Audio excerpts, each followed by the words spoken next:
Bonjour, ici Thierry, agriculteur d'aujourd'hui. Alors ici dans cette vidéo, donc je me trouve à un salon donc TerroBio qui est organisé dans l'Oise par l'ABP, Association des producteurs biologiques donc de Picardie. Et je vais vous présenter donc une interview que j'ai fait d'un agriculteur. Vous allez voir sur une surface qui n'est pas ridicule, qui cultive en bio. Et on va comprendre pourquoi il a voulu faire cette transition, l'intérêt qu'il a pour cette culture. Et puis à la fin, je vous remettrai un petit commentaire où vous pourrez voir aussi un lien pour pouvoir visiter avec moi cette opération qui n'est pas inintéressante. Allez, on regarde ça.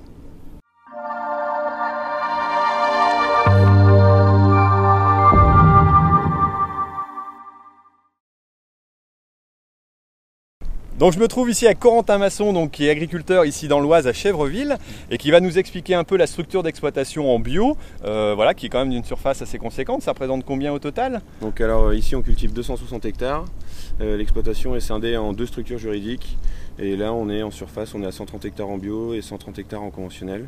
D'accord. Avec donc on convertit une parcelle tous les ans au printemps. D'accord. Et la conversion a commencé il y a combien de temps? Donc mes parents avaient commencé en 99 la conversion. Ils avaient converti une première partie de l'exploitation, ils s'étaient arrêtés dans un premier temps à 70 hectares et puis on a repris la conversion après avoir mis en place le légume de plein champ. D'accord.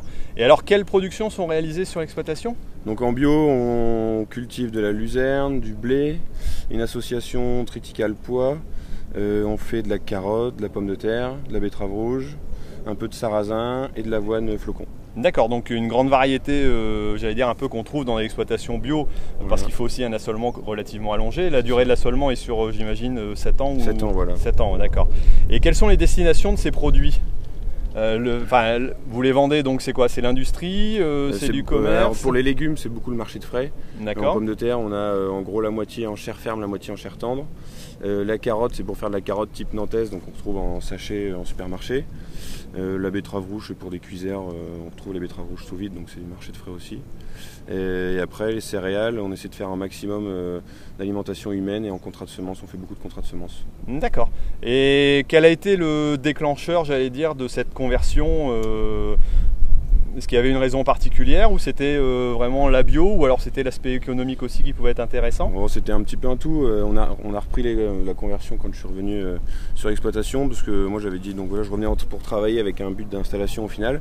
J'avais dit à mon père que moi je souhaitais pas toucher, je voulais pas manipuler les produits. D'accord. Donc le bio ça me paraissait, voilà. C'était un système qui se faisait déjà un petit peu sur l'exploitation, ça me plaisait et voilà, ça me permet de ne pas manipuler de produits. D'accord, donc un choix aussi, ouais, pas pour ma santé quoi. Pour la santé, ouais, bah c'est tout à fait intéressant. Et j'allais dire, l'exploitation embauche du monde, il y a beaucoup de personnel sur la structure? Donc moi je suis le seul salarié pour toute l'année. On prend des salariés pour les périodes de désherbage de carottes, de tri de pommes de terre et on fait aussi appel à de la main d'œuvre comme ça quand on a besoin un petit peu pour rouler les bennes aux pommes de terre, à la moisson. On a quelques contacts à droite à gauche qu'on fait venir quand on a besoin.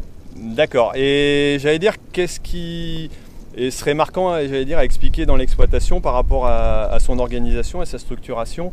Est-ce que ça change par rapport à une exploitation conventionnelle? Est-ce qu'il y a des différences notoires? Ou alors ça peut se concevoir un peu comme une exploitation classique?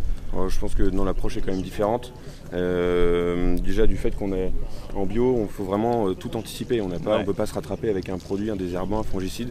Il n'y a pas de curatif, c'est que du préventif. Donc il faut tout anticiper, les rotations, les bonnes variétés, les assolements. Beaucoup. On travaille vraiment que en préventif. Que en préventif, donc c'est vrai que ouais, c'est une approche différente. C'est une autre réflexion, ça demande aussi beaucoup de technicité. Oui. Alors pour ça, vous êtes suivi, vous êtes aidé par des organismes, par des structures particulières? On est suivi notamment par l'ABP pour les légumes et aussi les céréales. Donc oui, on fait appel à des techniciens pour suivre les cultures. D'accord. Et quel serait, j'allais dire, ton conseil à donner à un agriculteur qui voudrait se convertir en bio? Quelle serait la première chose à faire pour lui? Est-ce qu'il faut se faire accompagner? Est-ce qu'il faut, apprendre, voir les autres? Qu'est-ce qui te paraît toi le plus important? La rencontre entre agriculteurs, c'est vraiment très bien parce que dans le cadre d'une conversion, on va avoir le pôle de conversion ou des techniciens qui vont venir présenter un petit peu l'agriculture biologique, mais je trouve que l'échange entre agriculteurs, c'est vraiment ce qu'il y a de plus parlant, quoi. D'accord. Trouver un voisin, maintenant il y a un petit peu partout des agriculteurs, et échanger avec un voisin, c'est pour moi ce qu'il y a de plus efficace, quoi. Ouais, c'est ce qu'il y a de plus efficace. place, ce qui permet l'échange. Voilà. Des rencontres comme aujourd'hui aussi, c'est sympa, on arrive à discuter avec d'autres et puis voir d'autres techniques, d'autres façons de faire. Voilà, échanger nos expériences. C'est comme ça qu'on avance, quoi. C'est ça, voilà. Bon bah écoute, merci Corentin, et puis peut-être à l'occasion pour une autre vidéo. Merci. Voilà, merci. Voilà, alors j'espère que vous avez bien compris les raisons donc, de cet agriculteur pour pouvoir partir en agriculture biologique, qui n'est pas inintéressante. Alors si vous voulez voir éventuellement la visite, c'est possible, du salon donc, que j'ai fait. Alors pour ça, je vous mets un lien là sur la vidéo pour aller simplement la regarder sur la chaîne Agriculteur Bio. Et puis, moi je vous dis à bientôt donc, sur Agriculteur d'aujourd'hui pour d'autres vidéos et puis pour améliorer l'agriculture. Et si comme moi vous pensez que l'agriculture mérite d'être expliquée, n'hésitez pas à mettre un j'aime et à partager. Allez, salut!